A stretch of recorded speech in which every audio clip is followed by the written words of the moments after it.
न भैरव बाबा, मायनपुर न भैरव बाबा, रहन कोई बाकी कि बम बम बोल रहा है काशी, बम बम बोल रहा है काशी, बम बम बोल रहा है काशी, बम बम बोल रहा है काशी। गंगा की पावन धारा और शंकर अभिलाषी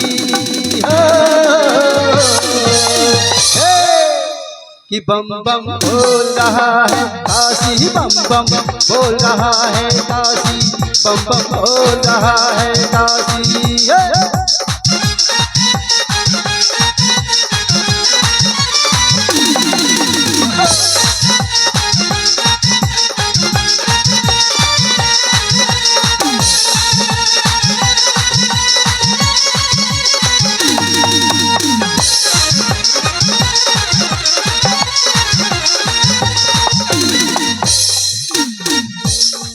शीतला के शीतल छैया में दुर्गा जी के अंगनैया में,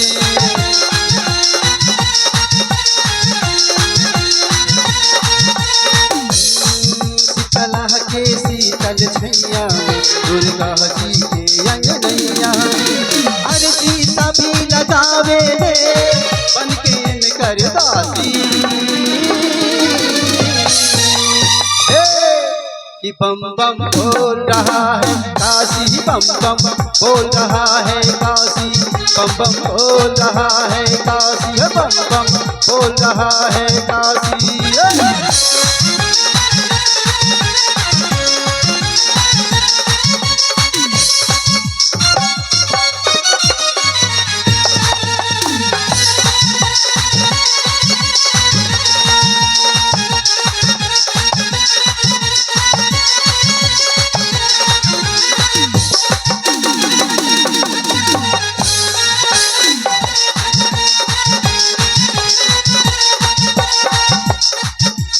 भैया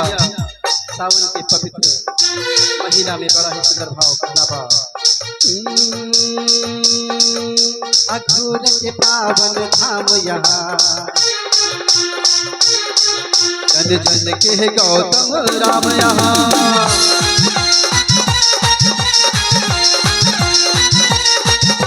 अघोर के पावन धाम यहाँ, जन जन के गौतम राम यहाँ।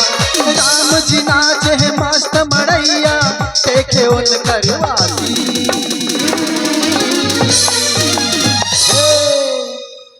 कि बम बम बोल रहा है काशी, बम बम बोल रहा है कि बम बम बोल रहा है काशी, बम बम बोल रहा है।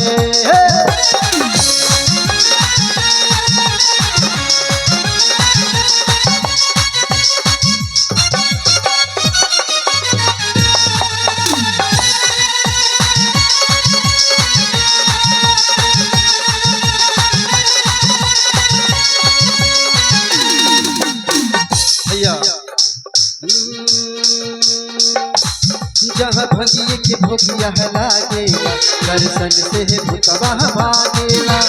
बम भोले के मस्त नगरिया, देखे उनकर वासी बोलिए भगवान भोलेनाथ की बम बम कि बम बम कि बम बम बोल रहा है काशी, बम बम बोल रहा है कि बम बम बोल रहा है काशी, बम बम बोल रहा है कि बम बम बोल रहा है काशी, बम बम बोल रहा है कि बम बम बोल रहा है काशी, बम बम बोल